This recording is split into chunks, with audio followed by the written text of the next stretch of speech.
The Brolgas, oh, such a majestic, beautiful bird. They're a large grey water bird and they inhabit wetlands. They're quite vocal, they will call to each other.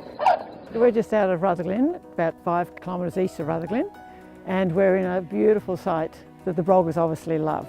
There's a series of swamps just to the north-east of Rutherglen, and this is where a breeding pair of Brolgas has been based.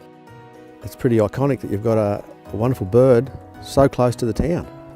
They're so threatened here in the northeast. Rutherglen put in for a project, and they established a project not only in educating the community about our beautiful Brolgas here, but also in trying to protect this area. And we saw that here, it was the foxes that were the main issue. Yeah, the community involvement with the Brolgas has been fantastic since the Rutherglen Landcare Group sort of initiated it and made the local people more aware of how important these Brolgas are and that they live here and breed here.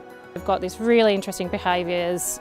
They dance around, they interact a lot with each other, and we know very little about their movements around breeding sites and the non-breeding sites, and also between the two of them. So there's a lot to find out. The Rutherglen Landcare project with Inca has been wonderful in gaining and enhancing the knowledge around the community. Brolgas are thought to pair for life like other cranes, and so they reach sexual maturity around sort of 3 years of age. The Brolga young don't actually fly until they're 3 months old, so that's a long period for the parents to keep them safe from foxes. They're able to walk out onto a nesting site, which is just out of the water.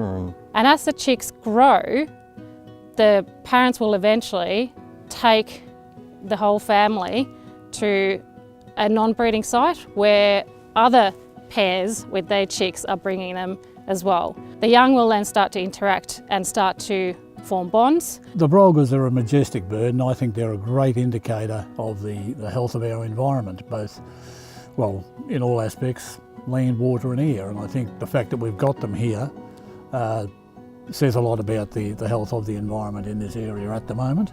Jim O'Toole, for a number of years, he's a keen bird observer as well.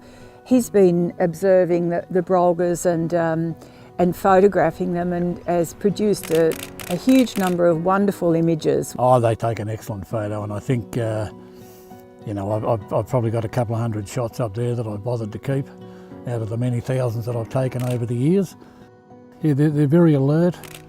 I think they do get to know you after a while. You know, even driving past and you actually see them standing there, just so stately. So the main threats to Brolgas are habitat loss, predation, particularly from feral predators like the fox, collisions with power lines and fences, and damage to the habitat from stock, particularly cattle. Fox control is a big issue, particularly for the ones that are here, but we really need to have breeding successes so we get more coming back.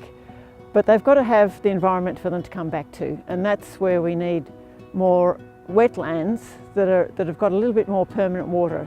Fencing off a small wetland area probably be not much commercial value to a farmer, and the benefit to the Brolgas and all the other water birds as well would be magnificent if a few more projects like that could get up. I come down here and when they're nesting and get up on top of a mine heap, and I can see them move out before sunrise to feed, and it's sunset before they return. They feed all day long. It is possible to bring them back if we have the right environment, and then if we can succeed in breeding them successfully with fox and cat control.